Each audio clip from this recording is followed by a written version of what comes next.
Hi, வணக்கம் friends. எல்லாரும் நல்லா இருக்கிறீங்களா? நானும் நல்லா இருக்கிறேன். மீண்டும் ஸ்மைல் பி பாசிட்டிவ் என்ற என்னுடைய சேனல் மூலம் உங்களை சந்திக்கிறதுல மிக்க மகிழ்ச்சி. இன்றைக்கு நான் ஒரு குயிக்காக செய்யக்கூடிய ஒரு ரெசிபியோடு தான் வந்திருக்கிறேன். இன்றைக்கு நான் உங்களோட பகிர இருக்கிற ரெசிபி இட்லி பொடி. வெரி டேஸ்டியான ஒரு இட்லி பொடி எப்படி செய்கிறதுன்றதை தான் நான் உங்களோட பகிர்ந்து கொள்ள இருக்கிறேன். ஸ்மைல் பி பாசிட்டிவ் என்ற என்னுடைய சேனலை நீங்கள் புதிதாக பார்க்கிறீர்கள் என்றால் என்னுடைய சேனலை சப்ஸ்கிரைப் பண்ணிக்கொள்ளுங்கோ. அருகில் இருக்கிற பெல் ஐக்கோனையும் கிளிக் பண்ணிக்கொள்ளுங்கோ. அப்போ நான் போடுற வீடியோ உடனுக்குடன் நீங்கள் பார்க்கக்கூடிய மாதிரி இருக்கும். இந்த இட்லி பொடி செய்கிறதுக்கு தேவையான பொருட்கள் என்னென்னு பார்ப்போம்.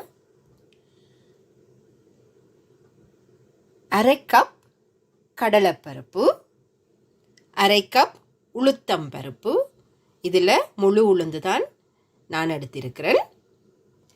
2 டேபிள் ஸ்பூன் எள்ளு தேவை, பெருங்காயம் 1/2 டீஸ்பூன் பெருங்காய பவுடராக எடுத்திருக்கிறேன், கருவேப்பிலை தேவையான அளவு, இதில் நான் 8 செத்தல் மிளகாய், காய்ந்த மிளகாய் 8 எடுத்திருக்கிறேன். நீங்கள் உங்களுக்கு உரைப்பு கூட தேவையென்றால் நீங்கள் 2-3 கூட போட்டுக்கொள்ளலாம்.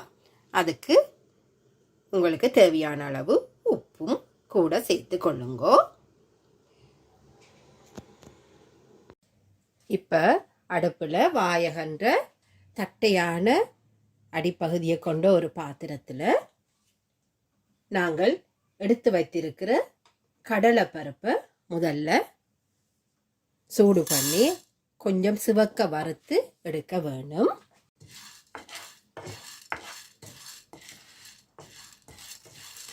அடுப்பை நீங்கள் மீடியம் ஹீட்டில் வச்சுக்கொள்ளுங்க.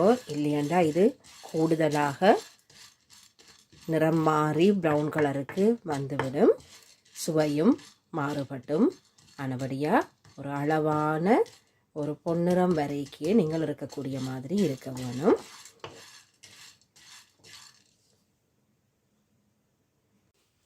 இப்போ கடலைப்பருப்பு கொஞ்சம் ப்ரௌனாக வர தொடங்கிட்டு இதை நான் இறக்க போகிறேன். இப்போ உளுத்தம்பருப்பு எடுத்து வச்சுருந்த உளுத்தம்பருப்பை இதில் போட்டு வறுக்க போகிறேன். நான் எடுத்திருக்கிறது தோல் நீக்கின வெள்ளை உளுந்து, முழு உளுந்து, பாதியாக உடைத்ததில்லை, முழு உளுந்து தான் எடுத்து வைத்திருக்கிறேன். இப்போ பாருங்க, இந்த உளுந்தும் பொன்னிறமாக வறுபட்டு கொண்டு இருக்குது. கொஞ்சம் கலர் வர வேணும்னு நினைக்கிறேன். ஏனெண்டா ஆக வெள்ளை கலராக இருந்தாலும் பார்க்குறதுக்கும் அவ்வளோத்துக்கு இதாக இருக்காது. அதே நேரம் டேஸ்ட்டும் கொஞ்சம் குறைவாக இருக்கும். அதனால் கொஞ்சம் இன்னும் பொன்னிறம் வரும் வரையும் வெயிட் பண்ணுறேன். கை விடாமல் நீங்கள் வறுக்க வேணும். ஏனெண்டா சூடு கூடினா இது டக்கண்டு கருகி விடும். இந்த உளுந்துண்ட தன்மையே அதுதான். கை விடாமல் நீங்கள் வறுத்து கொண்டு இருங்கோ. இதில் சில பேர் எண்ணெய் விட்டு வறுக்கிறவ. நான் இந்த உளுந்துக்கும் பருப்புக்கும், அதாவது கடலை பருப்புக்கு நான் எண்ணெய் விடையில. இப்போ இதில் எடுத்திருக்கிற எள்ளு நான் தண்ட போகிறேன். நான் எடுத்திருக்கிற எள்ளு ஆல்ரெடியே கொஞ்சம் லைட்டாக ஹீட் பண்ணி தான் நான் வச்சுருக்கிறேன். நான் ஏனெண்டா சலாட்டுகள் அல்லது ஏதாவது பலகாரங்கள் செய்கிறதுக்கு போடுறதுக்கு ஏற்ற மாதிரி கொஞ்சம் ஹீட் பண்ணித்தான் வச்சுருக்கிறேன். ஆனபடியாக நான் அதிக நேரம் நான் இதில் வறுக்க தேவையில்லை. 1 டீஸ்பூன் அளவு மட்டும் நான் கொஞ்சம் எண்ணெய் விட்டிருக்கிறேன். எதுக்காக என்றால் எடுத்து வச்சுருந்த இந்த காய்ந்த மிளகாயையும் அதோடு எடுத்து வச்சிருக்கிற இந்த கறி லீவ்ஸையும் நான் இதோட போட்டு கொஞ்சம் ஹீட் பண்ண போகிறேன். சாதுவா கணக்க நாங்கள் பொரிப்பது மாதிரி பொரிச்செடுக்க தேவையான மிளகாயை சாதுவான ஒரு மொறுமொறுப்பான ஒரு தன்மைக்கு வர தொடங்கவே இறக்கி கொண்டால் காணும். கருவேப்பிலை உங்களுக்கு வேணுமெண்டா இன்னும் கொஞ்சம் கூடவும் போடலாம். இவ்வளவுதான். இதை நான் இப்போ இறக்க போகிறேன்.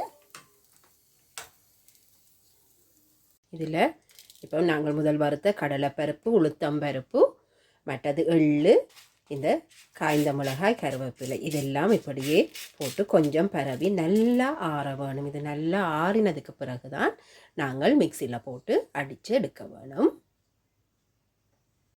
இதில் நாங்கள் வறுத்து வைத்திருந்த கடலைப்பருப்பு, உளுத்தம்பருப்பு, எள்ளு, மற்றது காய்ந்த மிளகாய், இதோட நான் இதில் இந்த எடுத்து வச்சிருந்த பெருங்காயத்தூளும் சேர்த்திருக்கிறேன். அதோட கருவேப்பிலை இதோடு சேர்த்து தேவையான அளவு உப்பும் சேர்த்து நாங்கள் இதை பிளெண்டரில் அடிக்க போகிறேன். இதோட கொஞ்சமாக உப்பு சேர்த்துக்கொள்ளுங்க. உங்களோட டேஸ்ட்டுக்கு ஏற்றவாறும், உங்கள் உடல்நல குறைவுகள் உப்பு அதிகம் பாவிக்க முடியாதுன்னு சொன்னால் அதற்கு ஏற்ற மாதிரி உப்பை சேர்த்துக்கொள்ளுங்க. நீங்கள் இதை கொஞ்சம் அறுவல் அதாவது கொஞ்சமாக கடிபடக்கூடிய மாதிரியும் விட்டுட்டு அடிங்க. நல்ல இனி இல்லையன்ற ஃபைன் பேஸ்ட் இதாக அடிக்க வேண்டாம். பாருங்க, இட்லி பொடி அரைத்து எடுத்துட்டேன். இதில் பார்த்தீங்கன்னா தெரியும் கொஞ்சம் குறகரப்பான தன்மையாக தான் இருக்குது.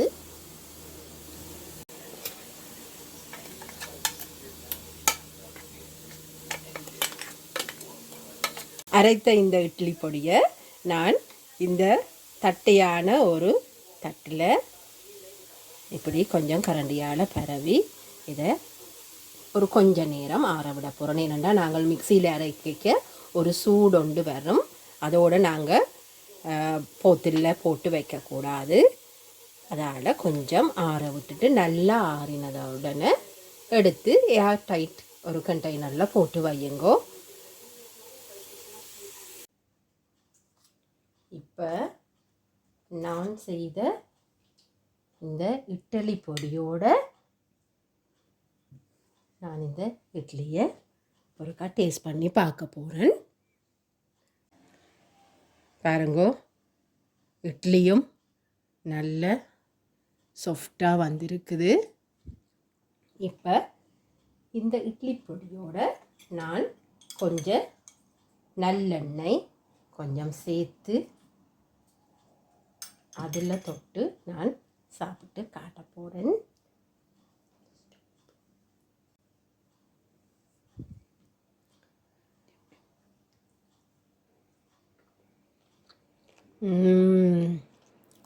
நல்ல மொறுண்டு அந்த பருப்பும் கொஞ்சம் கடிபடுது. நல்லெண்ணெய்ன்ற சுவையும் நல்லா இருக்குது. நீங்களும் உங்களோட வீட்டில் ட்ரை பண்ணி பாருங்கோ. உங்களோட ஃப்ரெண்ட்ஸுக்கும் ஷேர் பண்ணுங்கோ. மீண்டும் இன்னொரு வீடியோவில் உங்களை சந்திக்கிற வரைக்கும் தேங்க்யூ, பாய்.